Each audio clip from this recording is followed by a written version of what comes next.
The Galactic Academy's Xenobiology lecture hall buzzed with the typical sounds of interspecies education. Translator devices hummed softly as Professor Zixtel, a crystalline luminarian, projected holographic images of various planetary ecosystems across the curved walls. Among the 200 students, representing 47 different species, Ilanwa sat quietly in the third row.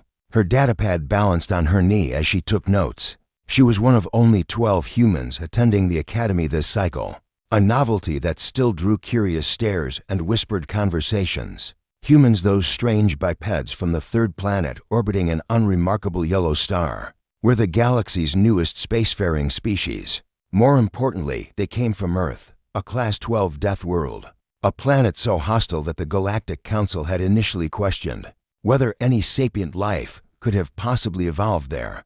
Beside Ilanwa sat Hercules, another human student who had arrived on the same transport 6 months ago. Where Ilanwa was compact and quietly intense, Hercules was broader, with the easy smile of someone who had learned to navigate difficult social situations with charm. They had become friends quickly, bound by their shared origin and the peculiar experience of being the galaxy's most infamous. Newcomers. 3 rows behind them sat Krozeth, a Vaxarian whose species prided themselves on their superior strength and warrior culture. Standing nearly 8 feet tall with muscular arms and chitinous plating covering most of his body, Krozeth had made it his personal mission to remind everyone, especially the humans, of the Vaxarian dominance in all physical matters.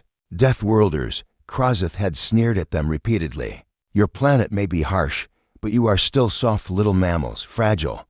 Ilanwa had ignored him, as she ignored most provocations. She hadn't traveled 37 light years to engage in schoolyard posturing. Hercules, more diplomatic, had simply smiled and changed the subject whenever Krozeth started his usual rhetoric.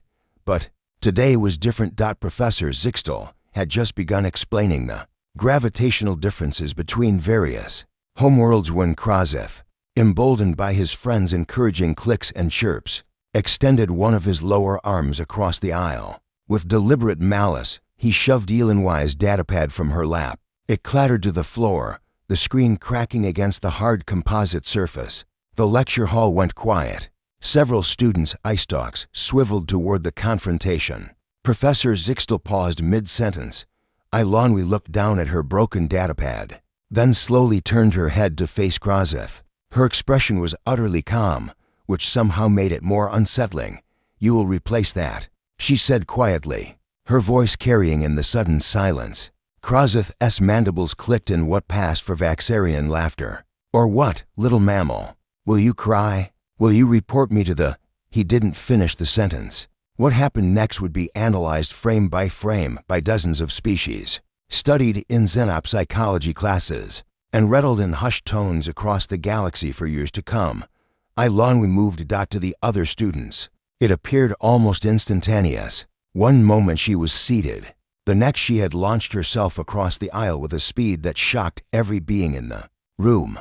Her fist, such a small, soft-looking appendage, connected with Krozeth's face with a sound like a small explosion. The Vaxarian, who outweighed her by at least 300 pounds and possessed natural armor that could deflect most conventional weapons, flew backward out of his seat. His chitinous facial plates, evolved to withstand incredible impacts, crumpled under her knuckles like dried leaves. Blue-green ichor sprayed from his shattered mandibles as he crashed into the row behind him, taking 3 other students down with him. The impact dented the metal seating. The entire exchange had taken less than 10 seconds. Ilanwa stood in the aisle, breathing calmly, her knuckles bloodied, but her stance relaxed. Hercules had half risen from his seat, ready to intervene if necessary, but he slowly sat back down. He knew that look on Ilanwa's face. This was finished. Professor Zixtel's crystalline form flickered with colors that suggested extreme distress. Medical. We need medical immediately. As the emergency medical team rushed in a sight that caused many students to scatter in panic, Hercules leaned over to the Quilian student, sitting behind him, whose sensory tentacles were vibrating with shock. You have to understand, Hercules said conversationally, as if he were discussing the weather. Earth's gravity is 1.3 times standard galactic norm. Our atmosphere is partially corrosive. We have apex predators that hunt in packs, others that hunt alone, and some that hunt from the air.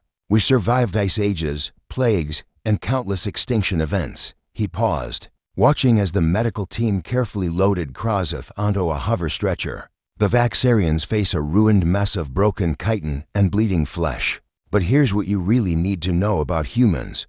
Hercules continued. We're persistence hunters. We're endurance specialists. And we evolved in a constant state of warfare not just with other species, but with each other. For thousands of years, we perfected the art of hurting things that were bigger, stronger, and better armored than us. He gestured toward Eilonwy, who was now calmly picking up her broken datapad and examining the damage. Eilonwy there. She grew up in a place called Glasgow. On Earth, that's considered a rough neighborhood. Before coming here, she spent 5 years studying something called Brazilian Jiu-Jitsu and Muay Thai. That's just what humans do for fun. We practice hurting each other, building resistance to pain, and learning to fight.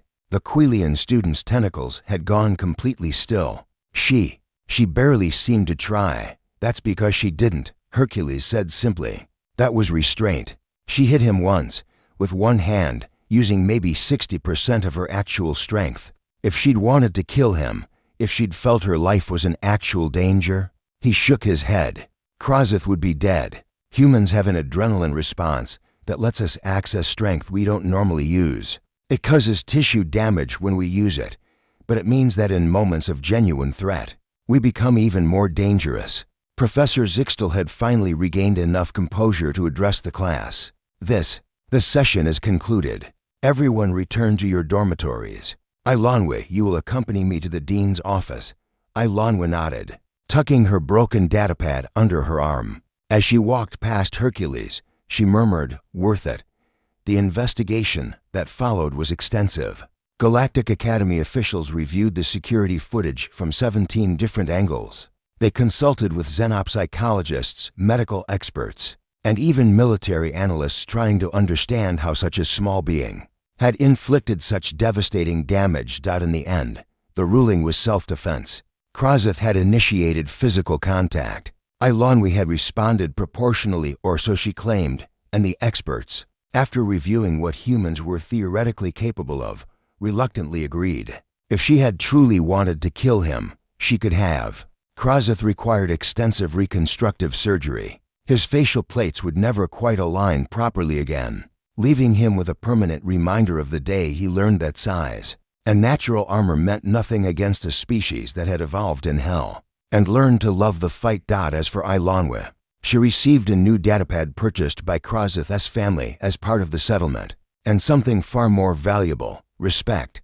The other students began to understand that humans weren't weak because they lacked natural weapons or armor. They were strong because they had survived and thrived without them. The Galactic Academy had learned an important lesson, one that would spread throughout the civilized galaxy. Never mistake a human's restraint for weakness, and never, ever hit a Death World girl in class, because in 10 seconds or less, you might discover why humans were the most terrifying species in the galaxy.